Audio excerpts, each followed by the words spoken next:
My name is John Occhi.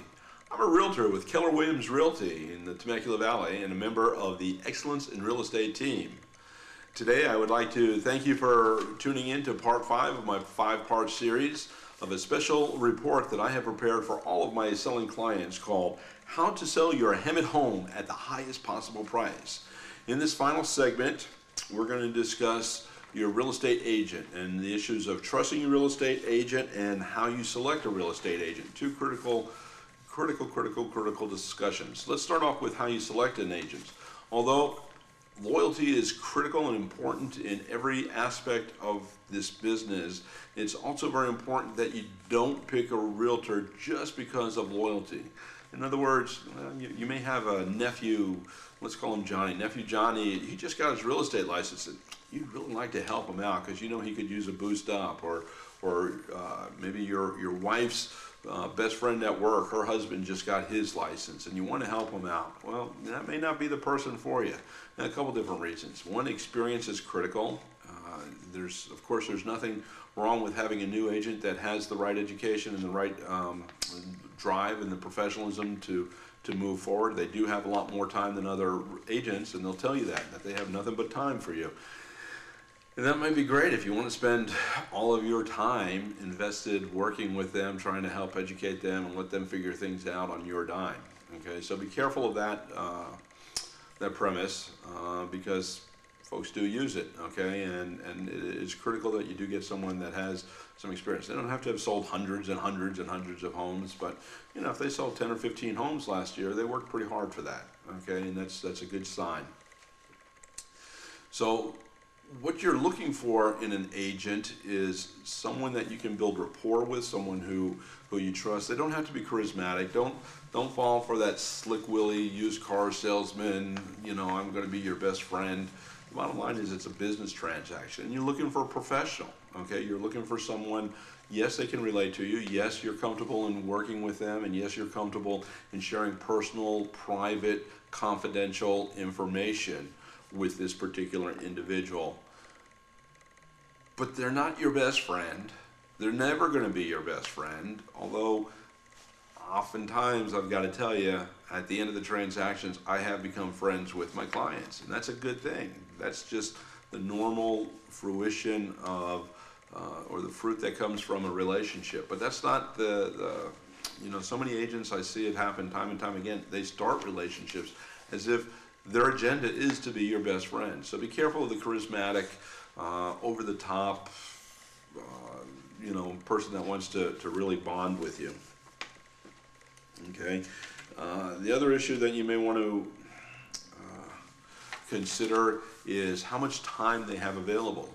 You know, a lot of agents today work in teams, such as I do, but you want to know that the agent that's actually working with you has a set workload that they can manage. And most agents having 5 clients at a time that they're actively working with is pretty much a full-time job. Full-time job, okay? Figuring that each transaction is going to take about 30 days, and it may take a week to get into a transaction if they're good. So that's 1 client a week that they're working with, putting into the cycle. Any more than that, it's really hair-raising. Now, again, it can be a team, and they might have 40 or 50 clients working at a time. But the workload per agent should be limited to about 5, because you want the type of personal service. You don't want to be a number, and you don't want to be, well, that one didn't work out, we'll get the next one. You want someone who's as invested into the transaction as you are. And that brings me to the point of trusting your real estate agent. And trusting your agent is critical because your agent is a professional. Once you get you take your information to your tax preparer, whether it's an accountant or an enrolled agent or any other tax preparer, and you provide them with all the information, and you sit down and they go through, and you come back a week or 2 weeks later and they've got your documents together. You don't tear it apart and say, well, why didn't you do this, and why didn't you do that, and how about this, and how about that? You do all that in the beginning. They understand what you're looking for, and they know what the laws are, and they do the job. It's the same thing with a realtor. You tell us what you're looking for, we're going to find the property, we're going to get you through escrow. You don't tell your physician, we'll run this test and do that test, and I want this drug and I want that drug, and if you're doing that, there's something wrong. No, seriously though, you know, you trust your physicians, you trust your attorneys, you trust your accountants, trust your realtor. We're professionals. We know what the story is. We have a vested interest. We don't get paid until your home sells. All right, so trust us, pick one, and once you've made that decision, run with it, stick to it. Now, not to say that we don't make bad decisions, and there aren't some agents out there who sell you the moon in order to get the listing and then find out that, what the heck did we do getting involved with this individual? Well, if that's the case, then there's always a way out of the contract, and then go with, but the key is go with your gut. Do what you know is right, all right? And don't fall for the slick willies, and you should be fine. So if you'd like to contact me directly, this is the end of my report. This is the end of 5 parts. You can contact me in a couple different ways. By email, which is thehouseseller@gmail.com. It is always a great one. That's THEHOUSESELLER@G as in Google, mail.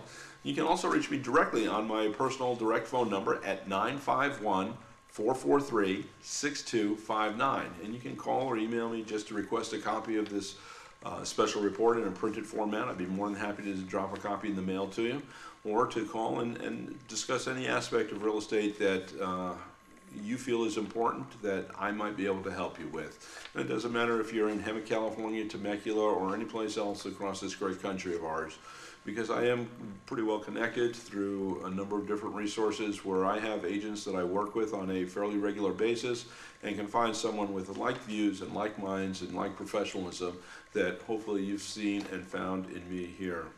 So please tune in. There's a number of special reports available on video and in print format also. So please, don't be a stranger, come back. So thank you very much for joining me here today. I hope that I've stimulated your thought process into asking the questions that you need to ask in order to sell your Hemet home for the most money, the highest price possible. And that these 10 issues have definitely helped you. So God bless to you and yours. Until next time, you make every day a great day. Start right now.